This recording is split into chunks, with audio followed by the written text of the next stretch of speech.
got some more cups. You got a story you gotta listen to. Thank you. You're okay. Everybody's excited. We're gonna turn this noisy truck off. Alright, floor's yours. I'm not a pilot, so I'm not telling it. I want to make Geoffrey tell. Jeffrey. So we're gonna put a little context. Geoffrey just got his pilot's license. This morning was his first flight as a bona fide hot air balloon pilot. Yep. Yeah. Awesome. So Congratulations. Jeff, he's gonna tell us the story this morning. Yeah. Yeah, so we're going to tell a little story about the history and birth of hot air Oh, ballooning. wait, let me get my phone. Don't make them nervous. So, a couple of years ago in the 1700s, there were two brothers in France named the Montgolfier brothers. And they were sitting by the fire one night, and their wives were drying out their dresses by the fire, and they noticed that the smoke was billowing their dresses out, and they thought, I wonder if we can use that to fly. So they worked at their father's paper making factory, and so they built a balloon out of the paper they made there, which would be called an envelope. And what they did was they built this big, billowy, smoky fire, and then they let it go, and then they chased it. Well, when they found it, it was all tore up. Farmers had gotten into it with pitchforks, and you can imagine seeing this big smoky thing coming into your field. You probably think it's like a dragon or some alien invasion's going on. You're gonna protect your land. So what they did to kind of combat this was, you know, you're in France, you drink champagne. So they started bringing champagne out to the farmers to kind of say, hey, you know, we're not foreign, we're from here. You know, we're just a few miles down up the way we took off. And so that's how they kind of smoothed out the landowner relations there. And so now the farmers are starting to realize, okay, it's just these crazy dudes trying to fly.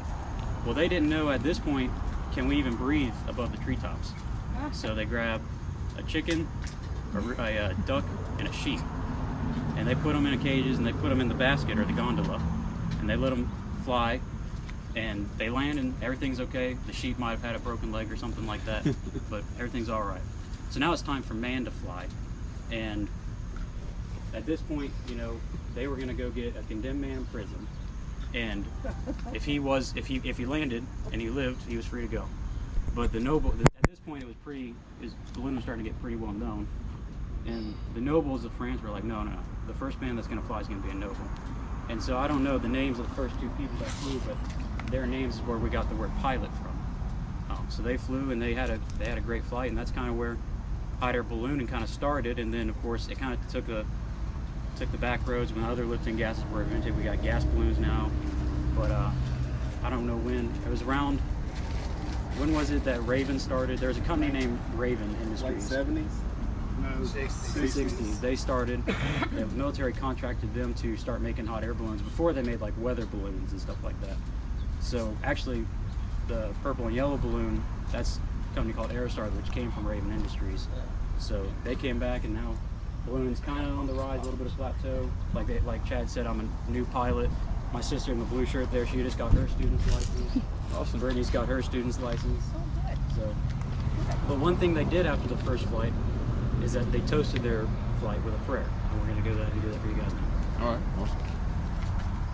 The winds have welcomed you You with softness. The sun has blessed you with his warm hands.